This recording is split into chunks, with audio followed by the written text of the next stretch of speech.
our session on bio-ontologies, our COSI today. We will start with a very exciting keynote today by Nigam Shah, called Mining the Ultimate Phenome Repository. So Nigam Shah is an associate professor in Stanford. He's also the assistant director of the Center for Biomedical Informatics Research. And he spent the last years working on machine learning and data mining and using ontologies as background knowledge for improving the health system. So let's welcome Nigam, and we're looking forward to a very exciting talk.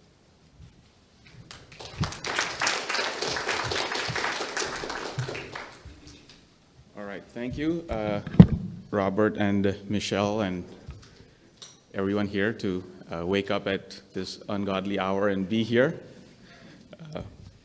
I'm adjusted to the time zone, so it's not that bad for me, but if you just flew in from the US or someplace, or this could be challenging.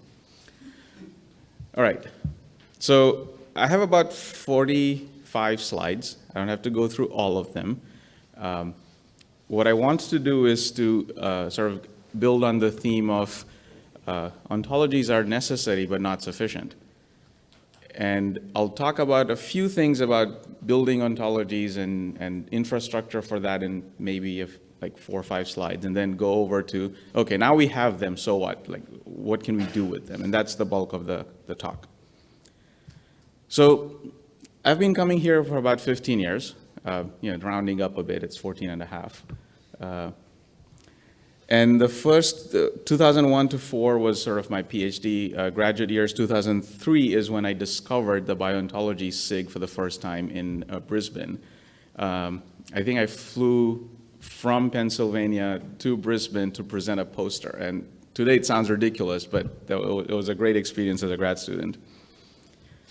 And then 2005 is when Mark Musin here launched the NCBO, the National Center for Biomedical Ontology. I had no idea what it was. I had met Mark at 2003 briefly, and then 2004 in Glasgow.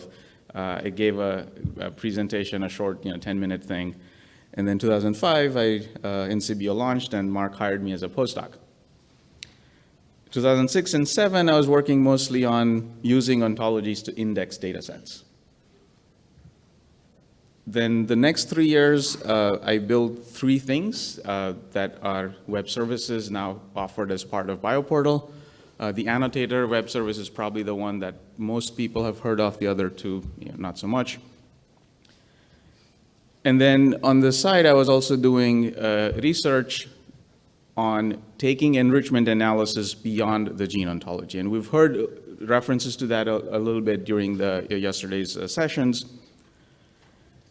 And then at that point, I was on a decision boundary, so that's the black decision boundary. Should I stay in academia or go to industry? I spent some time in the industry while I was from 2006 to 10, and then decided to go academic. And then Mark told me that, and a lot of other professors as well, that you can't keep doing what you're doing when you start your faculty job. Okay. So I started doing annotation analysis of EHR data. It's the same idea inspired by the use of ontologies and disproportionality metrics, and did that for about 4 years, and then got tenure in 2015, and then 2016, I'm just kind of hanging out, having fun post-tenure, and then I don't know what will happen in 2017. Anyway, so that's sort of the brief history of what gets me here. And 2008 onwards, up until last year, I was also co-chairing the SIG. And then Michelle thankfully took it over. And Phil Lord, I don't know whether he's here or not, had said, the year you finish doing this, you kind of skip the next year, which is what I was hoping to do this year. But then Michelle gave me an offer I couldn't refuse, which is to give this keynote. So here we are. Okay. So the gist of the talk and the title comes from this paper in Nature Biotechnology. It's a 1 or 1.5 page perspective about analyzing associations. And what I'm showing here in this cartoon, the rows are genes or some genetic marker, and the columns are some phenotype. It could be a molecular phenotype, could be a gross phenotype you can observe like Down syndrome, could be complex like diabetes, don't care. So for the purpose of this picture, rows are genes, columns are the manifestations of mutations or some changes to those genes. You've probably heard about genome-wide association studies. They used to be hot about 8-10 years ago. Now everybody kind of likes to poo-poo them a bit. Gene expression analysis is also the same idea. You take a phenotype, colon cancer, melanoma, what have you, diabetes, your favorite disease, and then you look across the genome for mutations or for changes in the expression levels of those gene products. And then over here, you'll find a subset of these that are quote unquote significantly different, either in their expression or they're mutated, and then you'll look at their functions, their molecular locations, their biological processes to try to make sense of them. That's the gene ontology enrichment analysis, which the audience here is very familiar with. There's something else called a PheWAS, a phenome-wide association study. How many of you have heard of that one? It's a good 50%. So the idea there is you fix your genetic location, say the FOX1 gene, and then you ask, when that location has a mutation, what phenotypic manifestations do I see? Typically in humans, but you could do that in mice as well, or some other model organism. And then the questions you ask are you try to group these phenotypes and say, when this gene is mutated, the diseases that all manifest are of the type autoimmune disorders. So you again do an enrichment analysis, some kind of grouping coupled with the disproportionality metric, and then, but the labels you use are disease labels or phenotype labels of some sort and not necessarily gene function or gene product location labels. Okay, so going back to the gene side, those kinds of analyses have been enabled because there's a large effort to annotate gene products. And this is just straight from the Gene Ontology Consortium website. And the third one here is the annotations of the human genome. That's the one we're going to be mostly focusing on today. And 65,000 author statements, about 1,000 curator inferences, 43,000 experimental-based annotations, and so on. But all of that analysis is enabled because this exists. If you did not have annotations on gene products using this controlled vocabulary called the gene ontology, none of that analysis would happen. So in 2010, I discovered patient record annotation. It is the world's largest paid curation effort.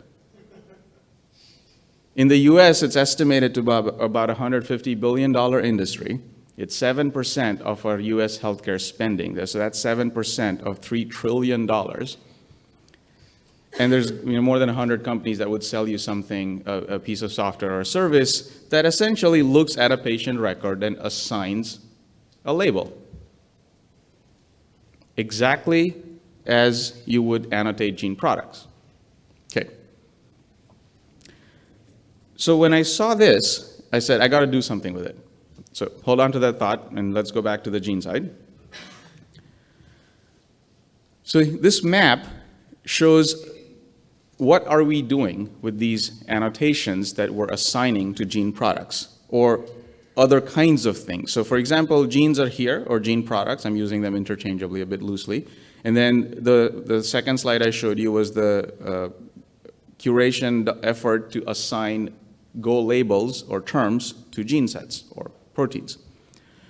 You can use the human disease ontology for that annotation. You can use mesh, you can use other things, but they're not used. Go is by far the most common used. You can have sets of patients, which are annotated by ICD-9 codes. I showed you an example of that. You can annotate papers, and there's an effort on annotating PubMed articles with Go terms, Go PubMed from Michael Schroeder's group. And then you can have a whole bunch of other things that can be annotated.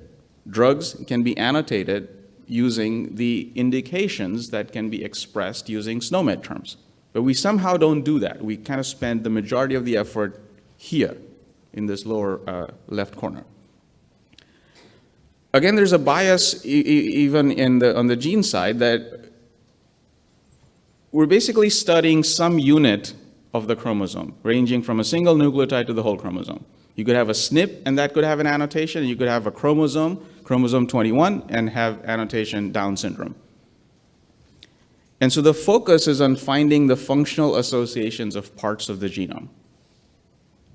And for each type of part, there'll be some textual description that you can process, either manually, in case of the Go annotations, or computationally to assign controlled terms. But why spend all of our time in the first column? What about all of this other stuff that you could have done, or we could have done? So that's what the thrust of the talk is today. So the annotation service that I briefly mentioned, what it does is one thing. You give some textual metadata about a thing, a paper, an experiment, a description of a protein. This is just a screenshot of a geo record. And you take that text and you get back terms from one of the then 300 ontologies that were in BioPortal. That's what the service does. It looks for exact matches with 1 or 2 word typos, 1 or 2 character typos. There's lots of services like that. We saw Extract yesterday, where given a paper or something you're reading, it will highlight terms in it. This is computational. You send the text, you get the markup back, not in a web browser, you get XML back, or RDF back, actually. I don't remember the latest statistics, but when 2010, when I stopped working on this, we had served about 1 billion service calls by then. Okay, so back to the gene ontologies, or the enrichment analysis business. So the first thing I tried was to say, instead of using the gene ontology, if we use some other controlled vocabulary, what are the kinds of things we can do? So what we have here in this red box is 261 UniProt IDs for gene products known to be associated with the process of aging. And for each identifier in there, you can go get some text, let's say the UniProt description or the gene drift or the paper based on which the gene was found or its function discovered. You push that text through the annotator service, but use the disease ontology to find mentions of disease terms. So you get back an association file with IDs and a disease term. So you have essentially hanged these IDs onto a graph structure. You can then do the transitive closure, do your enrichment, and at the end of the day, depending on your favorite statistic at that point in time, you're doing some version of this analysis that you have this blue set of all gene products or genes that you know of. Then you have your set, this 261 things that were given, and you're asking that is this set significantly overrepresented for some label, which in this case is shown by the white dots. And then ranging from the hypergeometric p-value to chi-square tests to all sorts of different things that are done to quantify this disproportionality. And so in this case, you kind of see DNA damage, atherosclerosis, and Alzheimer's disease, and so on. So we did this with Sean Mooney's group, and we had a paper that was titled Stop using, I forgot what the P was. But it was basically it was a play on stop using just the gene ontology, use something else. So once that was done, the question I asked for myself and my group was that, okay, what about we do the same thing for a set of patients? So instead of gene IDs, I'm now feeding in patient IDs and a textual description of a patient. Same deal, run the annotator service, disease ontology, do the enrichment, and in this case, we're looking at patients with acute abdominal pain and asking what is significantly differentially present in this set as opposed to everybody else. Well, these are the differential diagnoses of showing up with acute abdominal pain in the emergency room. So when this worked, I was like, okay, this is something useful. And let's work on this for the next couple of years. So this paper came out probably 2010-11 timeframe. At that point, it was merely to show that you can process text using this annotator service and assign these control terms that allow you to do disproportionality analysis or enrichment analysis beyond just the gene ontology. Okay, so before we dive in, just a quick primer on electronic medical records. The most important thing, that they're longitudinal. That's sort of the most important pivot for people who are traditionally doing bioinformatics. You'd rarely get a longitudinal record of a mouse or a gene expression experiment. But these things go on for 80 years. You would have observed about 8 to 10 years of that in a US health record. In the Scandinavian countries, you can probably get 20, 30 years of record. And in some places, you maybe get 1 or 2 years. And then you get some coded data, so that's what these hashes are showing. So you have some terminology, ICD-8, 9, 10, or 11. Well, 11, not so much, no one's using it yet. And then you get some documents, that's shown by these black things here. Then you'll have to do some process to get a data set where you have various dimensions of information, some coded data, ICD-9, CPT, you'll have prescriptions, you'll have procedures, you'll have some operational stuff like referrals, visits, imaging studies done to them. You might even get streaming data from the ICU monitors. You can process the textual documents and get mentions of terms. That's what the last row is. And that's the substrate you then analyze further. Okay, so the last thing to remember is that in this timeline, something will happen. You get diagnosed with colon cancer, you have a stroke, you get admitted to the ED, so that's the time of that event X. And you have to remember that it is someplace in the timeline, and you have to use data prior to that event if you're doing any sort of predictive activity. There's a lot of stuff out there that is just classification exercises. So they call it predictions, but it's like looking at an image and saying, I predict it's a dog. Well, it was a dog before you said it was a dog. So that's not prediction, that's just classification. Prediction is something that's going to happen in the future. So tomorrow's temperature is prediction. And 95% of predictive models in medicine are really classification models, just masquerading as prediction, just sloppy word usage. Okay.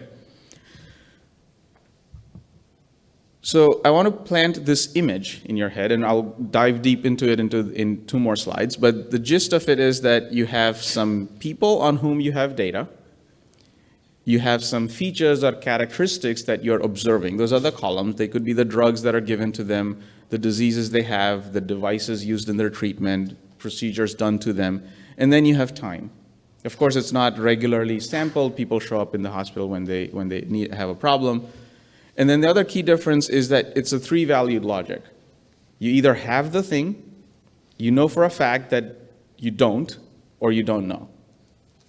About 40% of things in a medical record are negated. So don't take any general text processing pipeline and apply it to medical records, because if you don't handle negation, it's game over.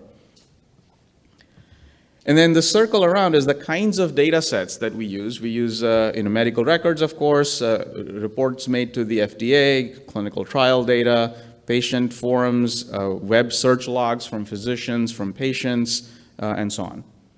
And with that, we do 3 buckets of projects.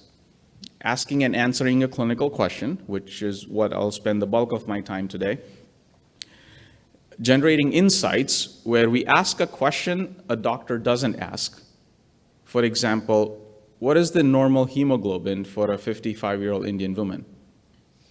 We have no idea. There were no 55-year-old Indian women in Framingham.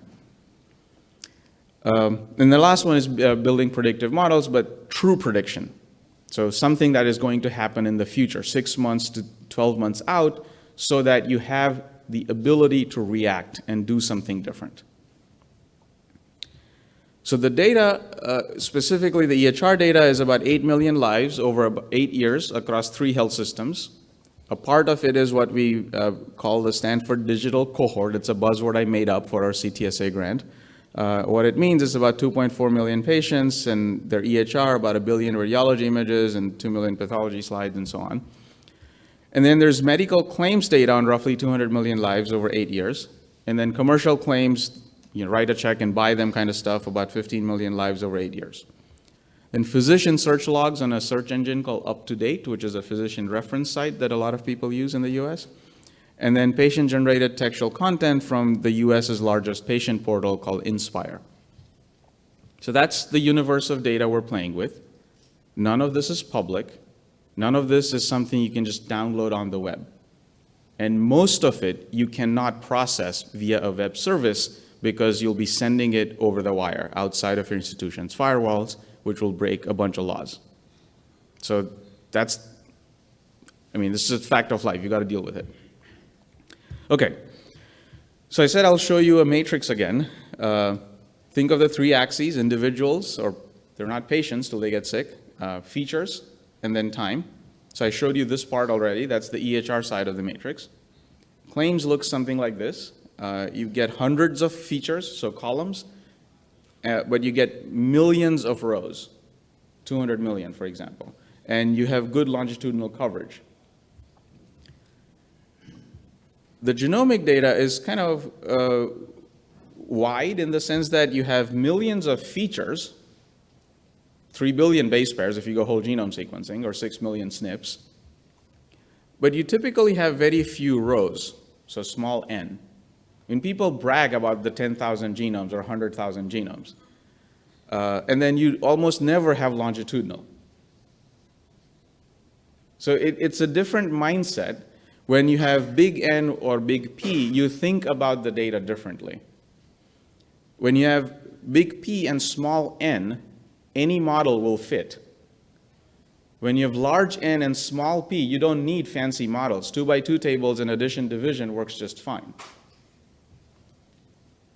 Okay, so let's dive into the examples. So clinical studies is where you have a clear question and you're looking for a specific answer. So I'll start with an example. So this happened when I had just joined the faculty. I was not involved with this study. Jennifer Frankowich is a pediatrician, a pediatric rheumatologist, who needed to make a decision about whether to treat, how to treat a 13-year-old female with systemic lupus. And the question specifically was, should that patient receive anticoagulants or not? There's nothing in the textbooks on how to treat such patients. She did a literature search, drew a blank, asked a bunch of experts, and got conflicting opinions. So she queried her clinical data warehouse and made this little table for herself. For the outcome of thrombosis, which is what she was worried about, and hence the anticoagulant therapy, she searched using these 3 words. She didn't know the word ontology at that point. And the hospital had seen 98 patients, and 10 of them had this outcome. And then for her patient, the patient had high proteinuria, and she's searching for these words, and 36 of the 98 had them, and 8 out of the 10 who got the thrombosis had high proteinuria. And then she's searching for pancreatitis, and then this is a laboratory test, antiphospholipid antibodies, but she's searching for aspirin. It's a highly correlated feature. You only give aspirin to a kid if they're positive for this test. So just leverage a little bit of medicine, and then she's searching for that. And then, division, and she's getting some relative risks. And based on that, they made a decision to treat this patient using an anticoagulant. This went to the New England Journal of Medicine. And so when we heard about this, Mark and I actually walked over to Chris Longhurst's office, who's the chief medical information, who was the CMIO at that point, the guy in the middle here. And we said, okay, how could we do this in a more deliberate fashion and not just ad hoc searches? So we created a platform, which I'll show you in about 3 more slides, that takes EHR data and gets me this patient feature matrix. Once you have this matrix, and I realize I haven't told you how I made it yet, so just hold on to that for a second. You can find the terms and concepts that represent your variable of interest. So Here, thrombus, thrombosis, blood clot, that's your variable of interest. And you can group them into the variable. Counting is the easy part. And then you can test for associations. So once we had the system, we reproduced the old one, and then we did a new study. In this case, we looked at the risk of chronic uveitis, which is an inflammation in the back of your eye, in patients who have juvenile idiopathic arthritis. Again, this is with Jennifer Frankovich.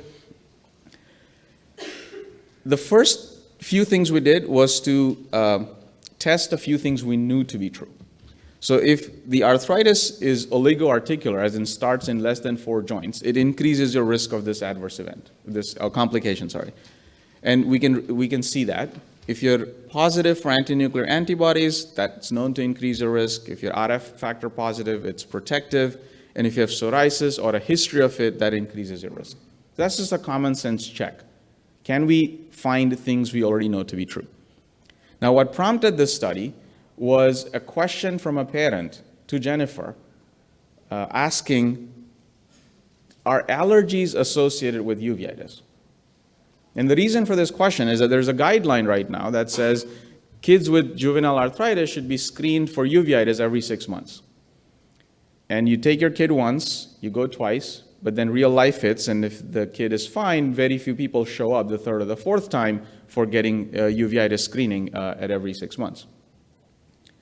So when we tested allergies and using allergy medications as a surrogate, there's an increased risk, 2.5-fold. So now this brings us to a fork in the road. You could go down to the science of medicine and say, why is it that allergies are associated with uveitis? What is the underlying mechanism? Can I explain the immunology? Or you can go down the practice of medicine and say, this is a question we ask at every doctor visit in most Western countries. That, do you have allergies and are you taking allergy meds? If they check yes, schedule their eye appointment. Could prevent a kid from going blind. Now, I love this paper for multiple reasons. So the first one I just told you. The second one is that the Wall Street Journal found out about it twice. Once when it was published and then 2 years later. And then wrote about it both times as if it was brand new. Okay, so once we had this system, it takes about 3 to 4 months to do this study end to end. You need a medically trained person, a med student, 2nd, 3rd year onwards, or a fellow, an informatics person, and some data. So we just started turning the crank. And I'll show you the last one. I'm not going to show you all of them. The last one was looking at androgen deprivation and the risk of Alzheimer's. So same deal, we have the patient feature matrix. You define your terms and concepts, get your variables, do the counting. Now here we did something else. Instead of just looking at the positive things we knew to be true, we also tested 5 things that we know for a fact are not true. Because these data have weird biases in them, so I have no idea whether these p-values that you get from a statistical software mean anything. And so we tested 5 associations that we know for a fact should not be true, as in androgen deprivation should not lead to allergic rhinitis, or should not be associated with allergic rhinitis. So these 5, we do not see an association. So that gives me some confidence that what I'm seeing, or if I do see an association, it's not going to be just a false positive. Then we tested a whole bunch of things we knew to be true, some of them positive. So age is associated with Alzheimer's, and having cardiovascular disease or a history of it is associated. And then finally, we tested the androgen deprivation. And yes, there's an association. So this came out in the Journal of Clinical Oncology. It got a whole bunch of press and 4 letters to the editor, most of them to the effect, you forgot to cite my paper. But one of them asked a very interesting question, saying that Alzheimer's is difficult to diagnose, and it could just be vascular dementia, and how do you know? Which is true. So that's where ontologies come in. Alzheimer's and vascular dementia are both child nodes of dementia. The most basic is a hierarchy that you could traverse in a disease ontology. So we said, all right, let's look at the association with dementia so we don't have to worry about the misclassification of Alzheimer's as vascular dementia or vascular dementia into Alzheimer's. And this is a plot, this is a Kaplan-Meier plot, and as time goes on, which is on the x-axis, we're asking what is the percentage of people that are Alzheimer's free as time goes on. And the red is the people on androgen deprivation therapy, and the blue are those who didn't. They had prostate cancer but got some other treatments, a surgical treatment. And below are the numbers of people on whom these bases this plot is calculated. More power, large numbers, clear separation. So this is a clear visual of the utility of ontologies in asking and answering a medical question. Now, the ontology fanciness of this is trivial. I mean, it is simple. We just went one level up in the hierarchy, in the transitive closure of the disease ontology. This is pretty trivial from the ontology technology perspective. There's no description logic, there's no fancy reasoning going on. It's just one level up, go to the parent node. But that got us a JAMA paper and something that led to enough discussion that the first author on this got invited to present at the American Society of Radiation Oncology on how they came up with this new way of using medical evidence. Kevin Need is the first author. Okay, so now let's pop the hood under the engine. I've been promising you that I'll show you what's under the hood. So this is what is under the hood. This is a schema diagram of what goes on in my group. So we get clinical data from multiple sources. Stanford, Mount Sinai, this is a collaboration with Joel Dudley, who some of you might know. Sutter Health System, we have a collaboration with Henrik Sorensen in Denmark, and then all of the claims data that I showed you, which we just buy. Some of these data sets have textual data, or the textual notes, which we process through one of 6 different text processing pipelines. And then the coded data, the features extracted from text, all go into some table structure. For those of you who care, it's the OMOP Common Data Model version 5. And then on that, we can run queries, good old vanilla SQL, or more recently, we built a custom search engine, which I'll show you in a second, in a few slides, sorry. And then by that, you create your patient feature matrix, and then do the clinical studies or the insights or the predictive models. So that's the left-hand side. The right-hand side is where the ontology geeks like to pay attention to. So the upper right corner is the knowledge graph. And it serves a couple of purposes. I showed you this example of just doing the closure on the parent-child hierarchy.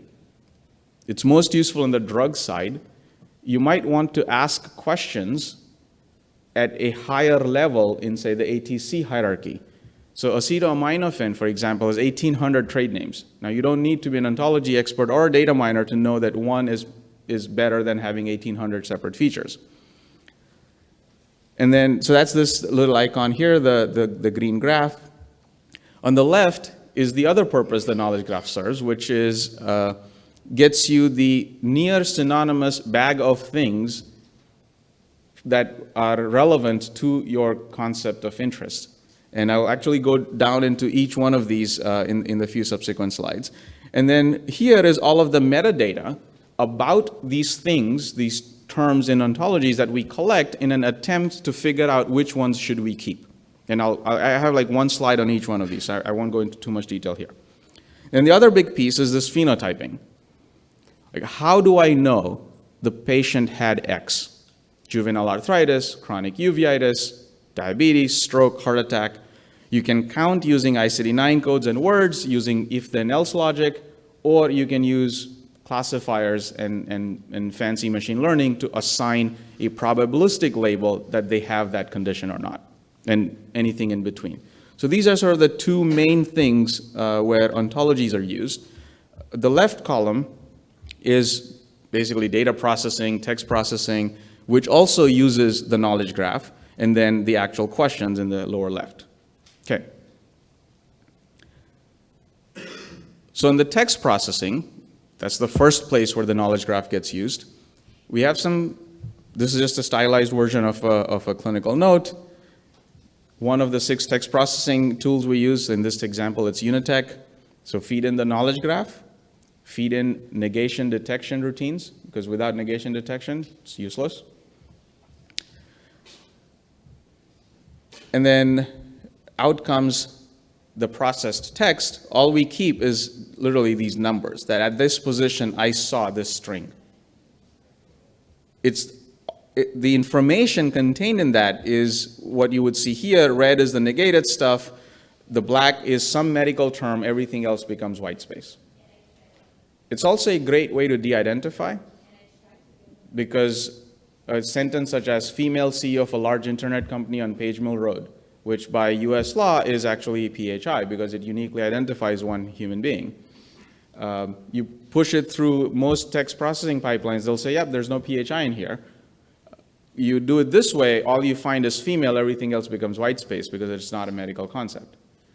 So that's where the knowledge graph actually is very useful in creating the dictionary that drives the text processing. And then we don't do NLP. I keep using the word text processing. So if, for example, if I found STROKE, I just remember that I found STROKE at position number 26. Because I don't want to spend the time to do the disambiguation into heat stroke, heart stroke, cerebrovascular stroke, unless I have to.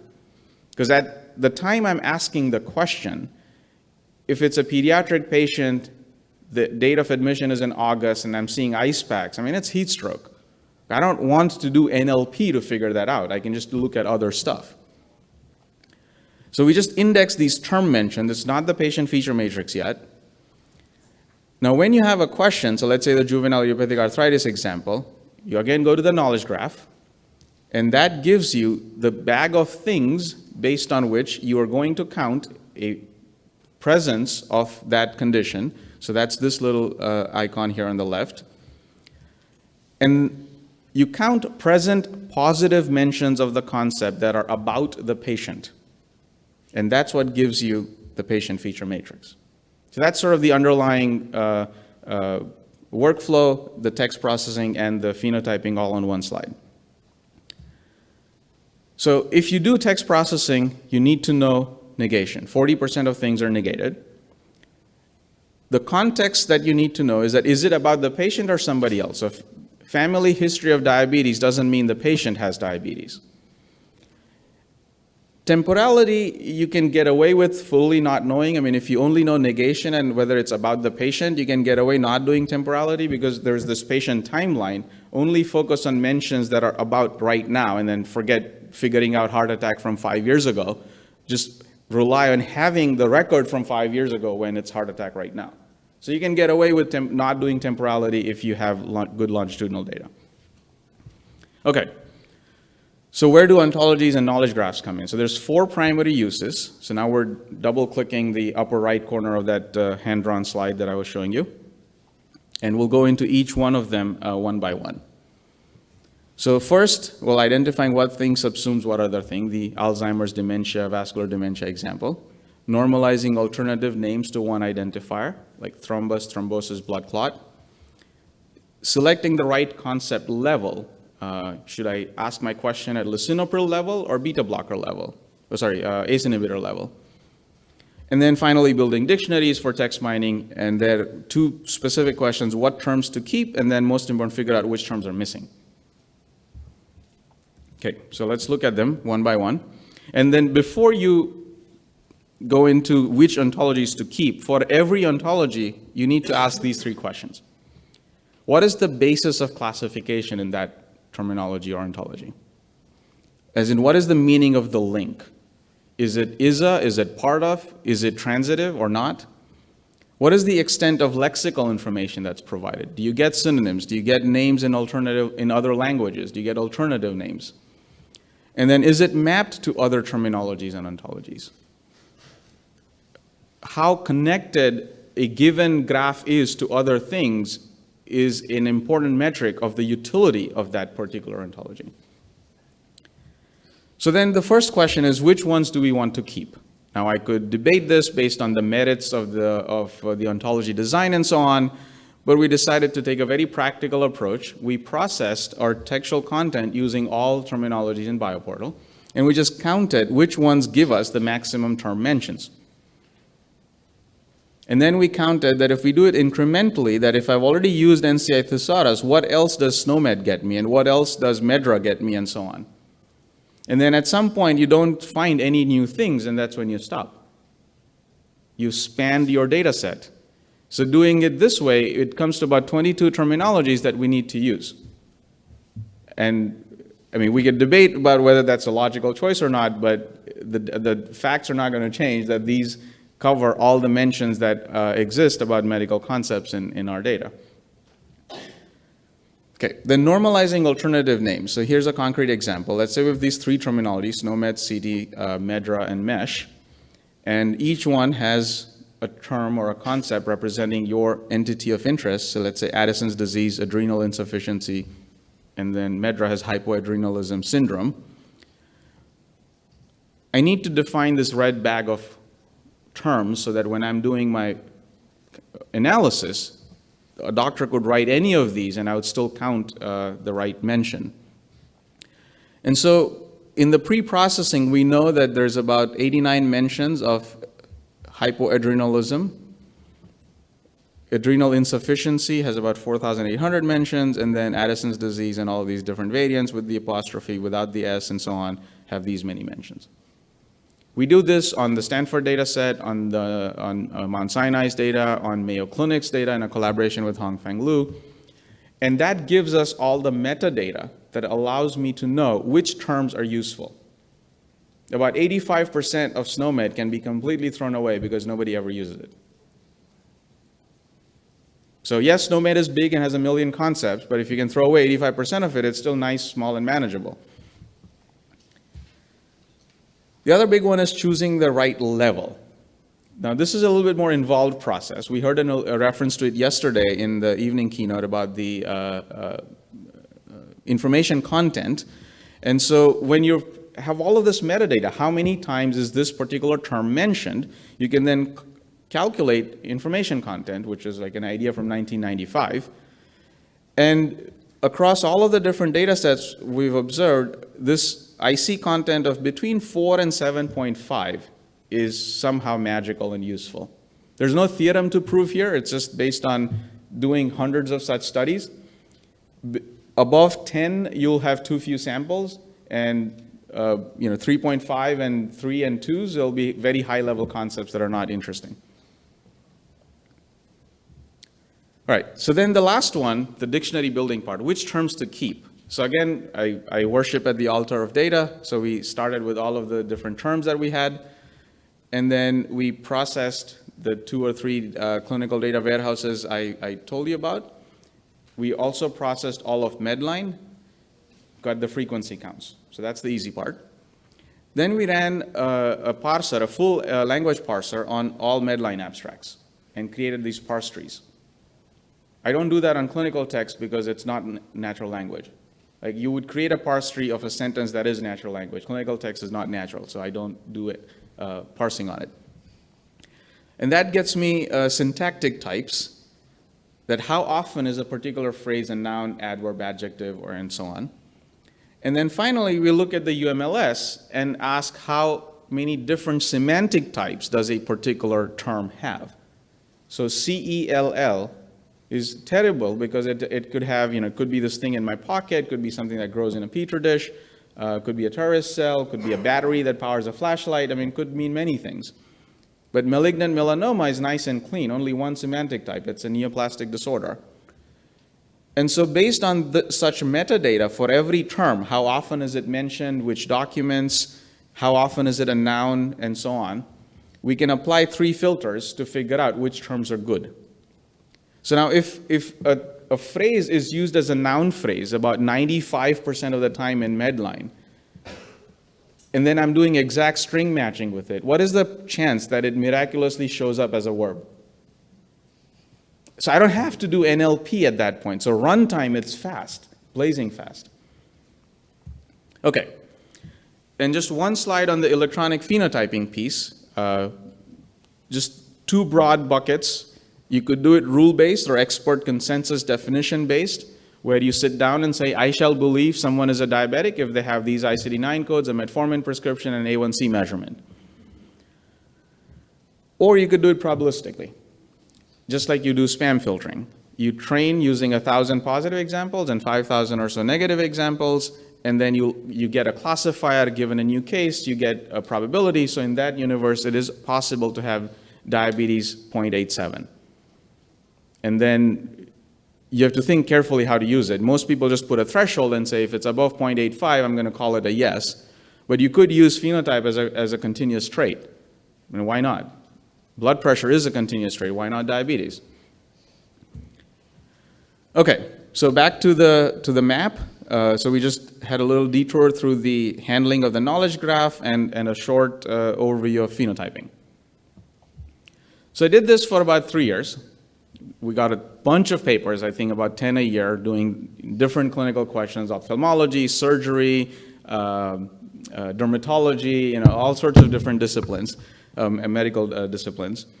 But then it does get boring. And so when it got boring enough, I partnered with Chris Longhurst again and Robert Haddington, our department chair, to write this perspective. So I think one of my only paper with no data in it. It's just a viewpoint saying, how about we use aggregate patient data at the point of care? Like when you have a question like that SLE question, what if I could do this near real time and get an answer by the time you make a treatment decision? And we envisioned it as a button in the EHR. That's why it's called the green button. Nobody would click a red button. And the question we asked ourselves is, what is the color of evidence? And evidence makes things clear, but no informatician would click on the clear button because that, again, deletes everything. So then we ended up with green. Okay, so since this came out in 2014, well, actually, we submitted in 2013, we've actually launched a service called the Informatics Consult Service, which I'll show you briefly.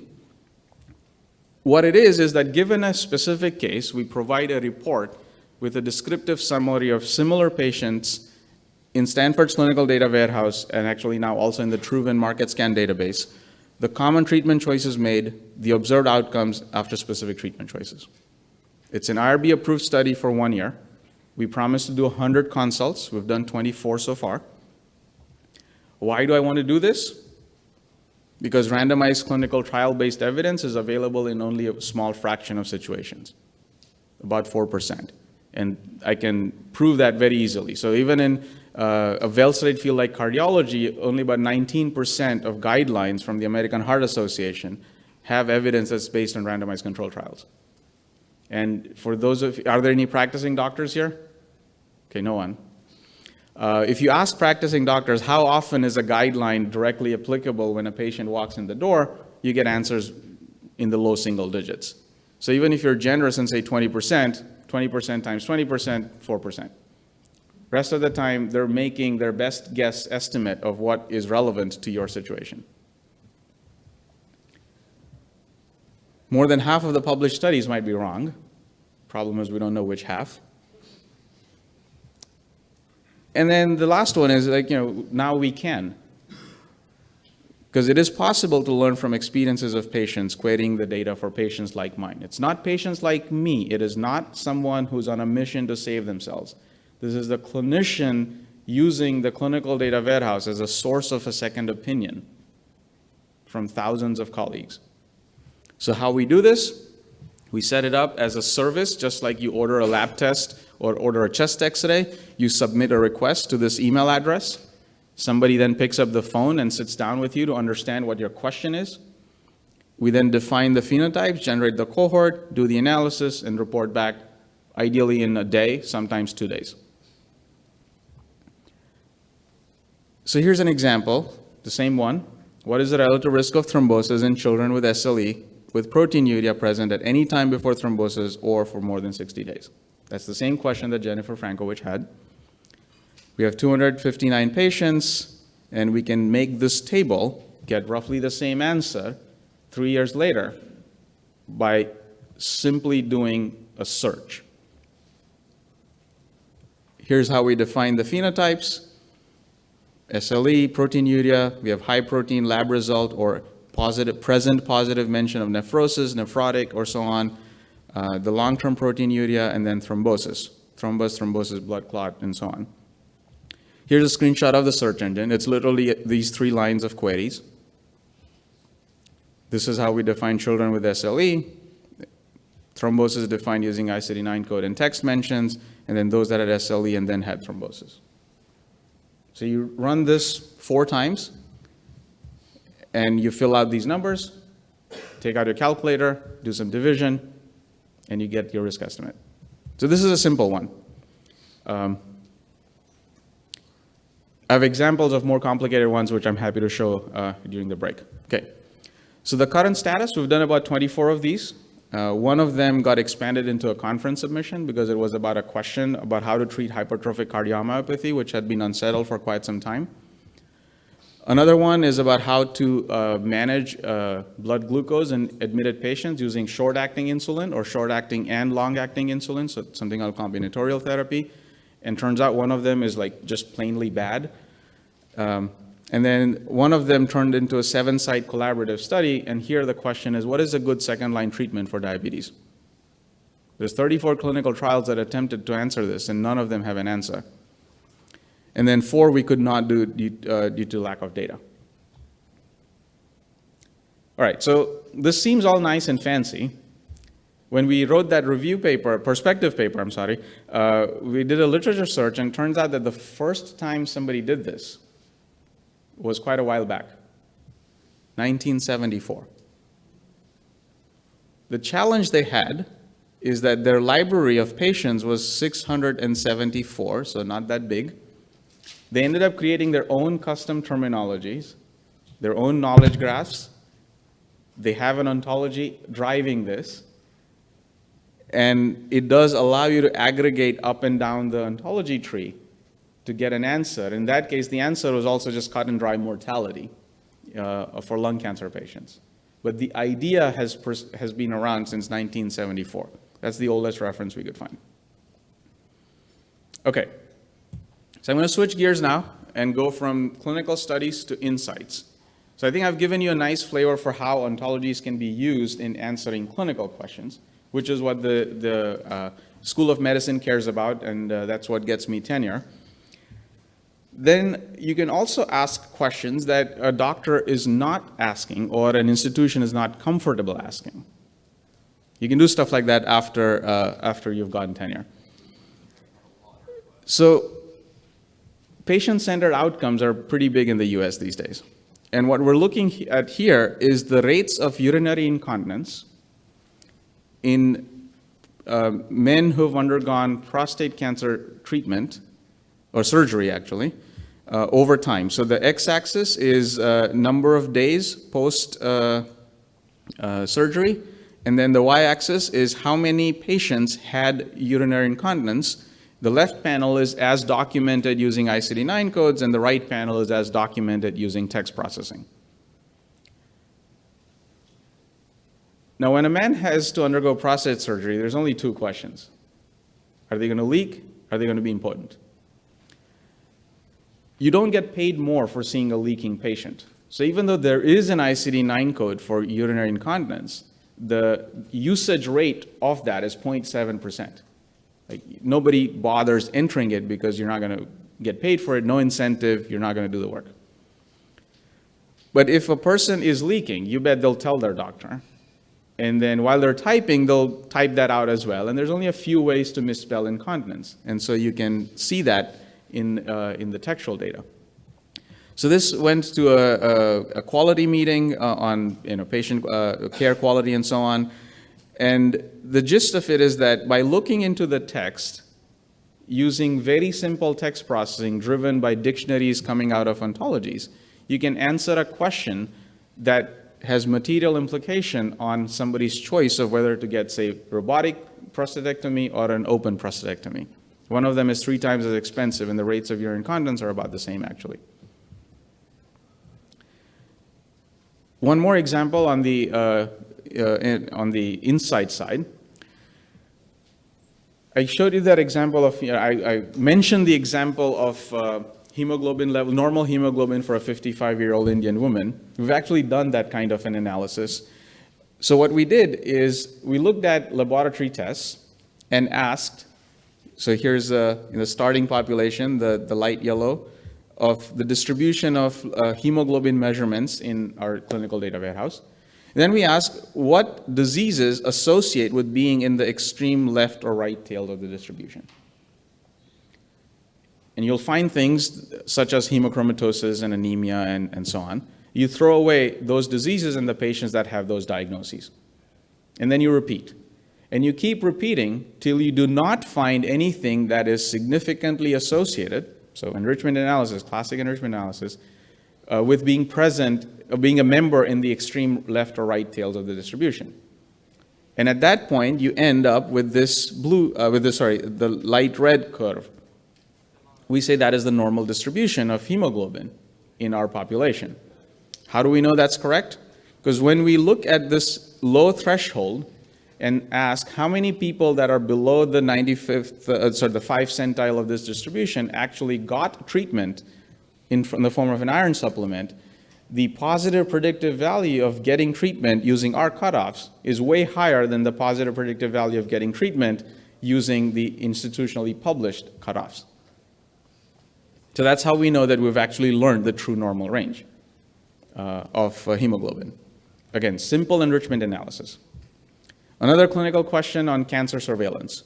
These 3 curves are survival by subtype after metastatic recurrence in breast cancer. One of the hotly debated issues in breast cancer care. And the green one is triple negative. The red is the ER and progesterone receptor positive, and then the blue is just the HER2 positive. The text mining here was in finding the metastatic recurrence, its location, and timing. So we need to know the body part in which it occurred, so that's where some of the ontologies come in, and then simple processing to find the mention of a metastasis in the note because nobody documents it in coded data. All right, I'm going to skip over this one and end with a talk that Wynn Haynes, who's in the audience here, is going to give at 2:50 p.m. today in meeting hall 4. And here we're trying to bridge the similarity amongst diseases that we see at the gene expression level to similarity which we see at the phenotypic level. So the idea is that you look at a bunch of diseases and their expression profiles across multiple experiments from public data, which Wynn will talk about. You then look at those same diseases in electronic health records and what other diagnoses and procedures that they have done to them. And using both of these, you can create disease similarity matrices and then compare them with each other. You can also compare them just directly or combined. And the idea there is to find those disease pairs that are similar molecularly, are also similar in their, but are dissimilar phenotypically, or are similar in both, but are not yet widely known in terms of their presence in Medline papers and so on. So at the end of the day, you get something like this. You have disease A, disease B, you get gene expression-based correlation, EHR-based correlation, the consensus or meta-correlation between them. How far are they apart in the disease ontology? How many drugs we have for them? And then sort of the punchline would be something like, I just picked these 2. They're highly similar no matter which way you look. They're far apart in the disease ontology. There's 25 drugs for one and 1 for another, and there's only 6 papers about the 2 of them together. Something worth looking into. All right, so I'll stop here and jump straight to my acknowledgement slide. I'm skipping the predictive modeling piece. As you can imagine, it's the work of a lot of people, some scientists, staff scientists, fellows, full-time engineer, bunch of BMI students, med students, funding from a ton of different sources, and then collaborators, some of whom are here, and you'll hear about one of the studies this afternoon. Thank you.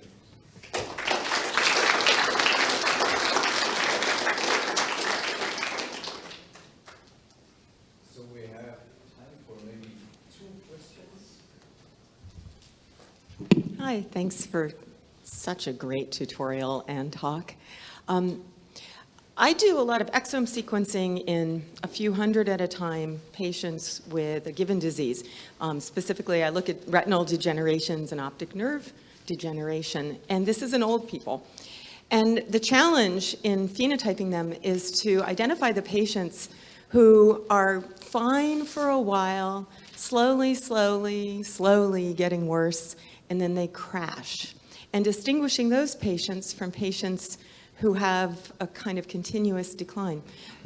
In eye diseases, it's so hard to look at clinical records because of the diagrams, but independent of the diagrams, how would you go about looking for these kinds of progression of disease and hitting those crash states? Yeah, so this is a great use case for supervised learning. So what I would do is, and actually one of the things I skipped is trying to find these people who are going to become medically expensive 12 months later. And instead of looking for trends in their current chart, we set up the problem as a supervised learning problem where you have historical data, let's say from 2015, let's use your eye example, and then in 2016 they ended up with whatever complication that you were concerned about, but you need 1 year, 2 years of longitudinal data on them. And then you have people who did not end up with that complication.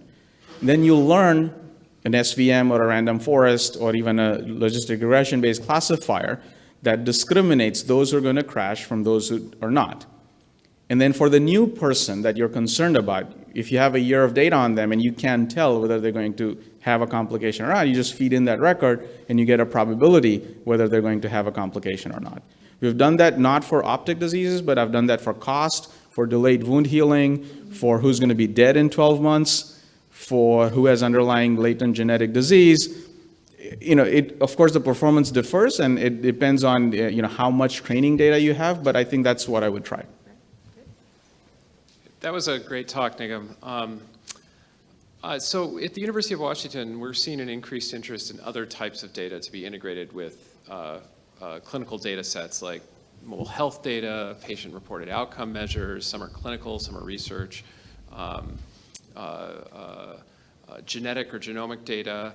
I'd love to hear your thoughts on that and kind of where that's going and what Stanford and maybe your involvement potentially with precision medicine initiatives, either local or wherever.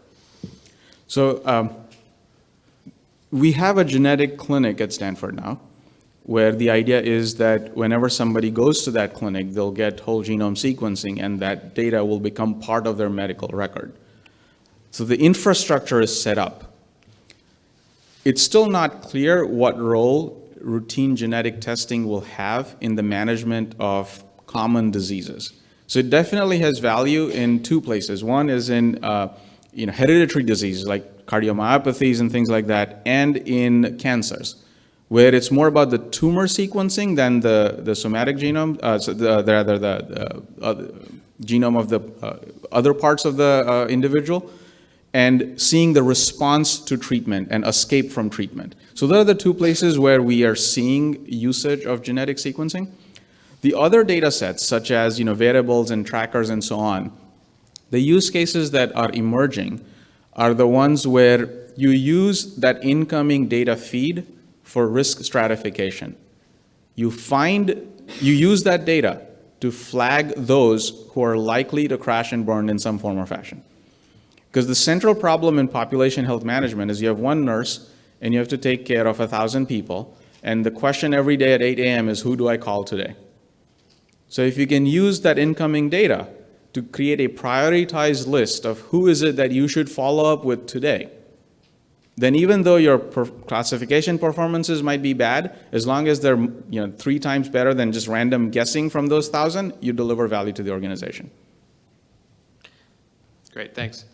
Thank you, Nigam.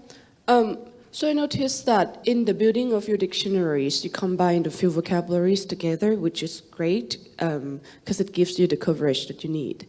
But how did you separate out the different phenotypic feature types from the EHR? For example, METRA is used for annotation of side effects, right?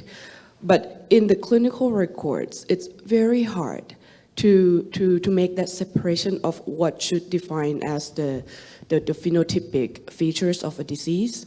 Or is it the progression of something else, or is it something that you observe after you give the patients certain medicines? Mm-hmm. So remember, I don't try to interpret what's found in the note. It's just finding a mention. So for example, hypoadrenalism is a MEDRA term. If I find it, all I declare at that point is I found a mention of hypoadrenalism that was not negated and is about the patient. There's no judgment that the mention is a side effect of something. So MEDRA is used by people to make submissions about side effects. I'm using the term from MEDRA as an item in my dictionary. I'm not overlaying any semantic interpretation on top of it. Now, if you have the question of, is this particular instance a side effect or something else, I set up those kinds of problems as supervised learning problems.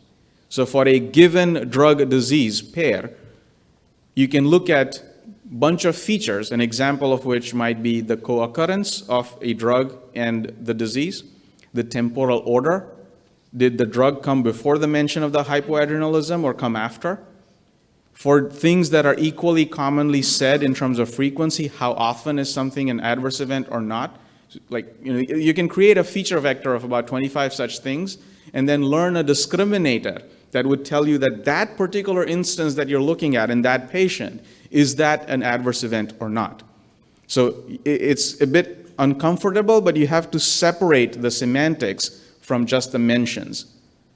The text processing only gives you that this particular thing occurred once. Thank you. Okay, so at this time, let's thank Nigam again for a wonderful talk.